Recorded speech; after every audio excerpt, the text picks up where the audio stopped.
이것은 30이 넘은 지금까지도 제가 겪고 있는 일에 대한 이야기입니다. 제가 서너 살 정도였을 때 매일 함께 노는 이웃 친구가 있었습니다. 어렴풋이 기억나는 그 아이는 빨간 옷이 잘 어울렸는데 미소가 참 귀여웠습니다. 코스모스가 만발한 화단이 있는 빨간 지붕의 작은 집과 만삭이 되었던 그 아이의 어머니. 그 따뜻한 분위기는 영원할 것만 같았습니다. 그때 어떤 놀이를 했는지 기억조차 나지 않지만 단 한 가지 또렷하게 떠오르는 게 있습니다. 또 놀자. 반드시 널 기다리고 있을게.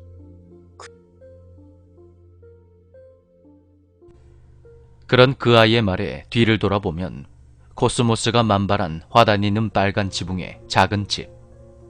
그 앞에 아이가 서서 저에게 손을 흔들었습니다. 옆에는 생긋 미소를 지고 있는 아이의 어머니가 서 있었죠. 그것이 저의 마지막 기억입니다. 세월이 흘러 전 초등학생이 되었고 새로운 친구들이 많이 생겼습니다. 어느새 그 집도 그 아이도 기억의 깊숙한 곳에 묻어둔 채 잊고 있었죠. 그러던 초등학교 4학년의 여름날, 전 전혀 예상치 못한 일로 그 집에 다시 가게 되었습니다. 그 당시 친구들 사이에서는 해골 모양의 묘하게 생긴 키홀더가 유행하고 있었습니다. 그날 저는 집으로 가는 길에 그것을 사기 위해 친구 2명과 함께 문구점으로 갔습니다. 하지만 키홀더는 모두 팔리고 없었습니다. 너무 아쉬워서 먼저 키홀더를 산 친구들에게 괜히 심술을 부리고 있는데 선배 한 명이 다가와서 말했습니다.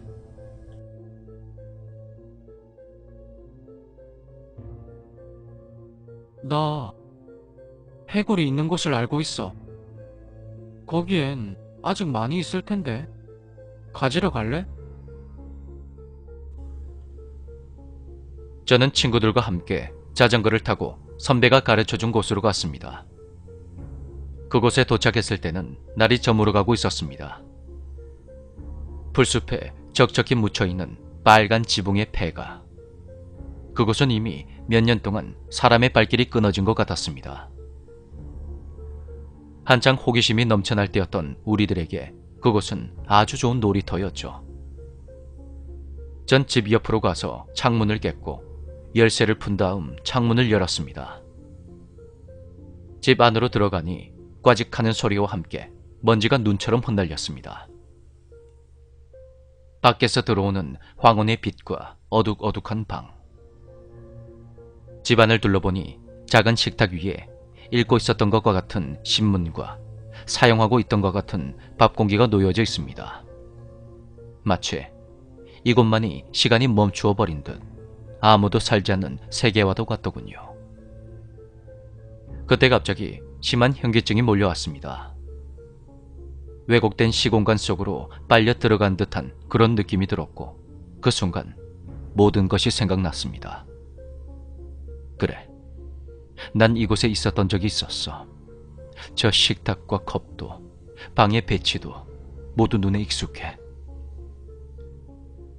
그렇게 저는 그대로 주저앉아 버렸고 친구가 저를 일으켜 세웠습니다. 야, 너 갑자기 왜 그래? 괜찮아? 괜찮아. 빨리 찾아서 돌아가자. 그때 해골이 있다며 선배가 알려준 곳에 대한 기억이 떠올랐습니다.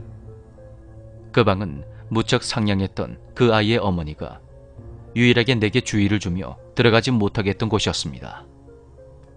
순간 알 수 없는 거부감이 들었죠. 무언가가 가슴을 압박하는 듯 숨이 가빠졌습니다. 전 방 입구에 있는 맹장지를 힘차게 열었습니다. 대일본 제국의 깃발엔 경문과도 같은 문자가 목으로 쓰여져 있었고 방의 내 귀퉁이에 못으로 느슨하게 박힌 깃발 위에 그것이 있습니다. 저거 같은데. 어쩌지? 그냥 빨리 가자.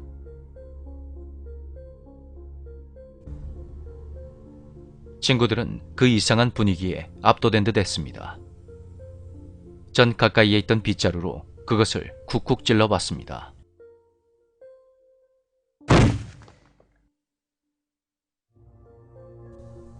엄청난 소리와 함께 그것이 곰팡이와 먼지로 뒤덮인 다다미를 굴러서 우리 앞으로 떨어졌습니다. 우리를 조용히 응시하고 있던 그것은 검게 썩어 문드러진 진짜 인간의 해골이었습니다. 우리는 누가 먼저라고 할 것도 없이 집을 뛰쳐나갔고 그 후로 다시는 그 일을 입에 올리지도 않았습니다. 그로부터 몇 년 후 폐가는 허물어졌습니다. 그리고 그와 동시에 근처에 있는 절에는 무연불의 비석이 새로 생겨나게 됐습니다.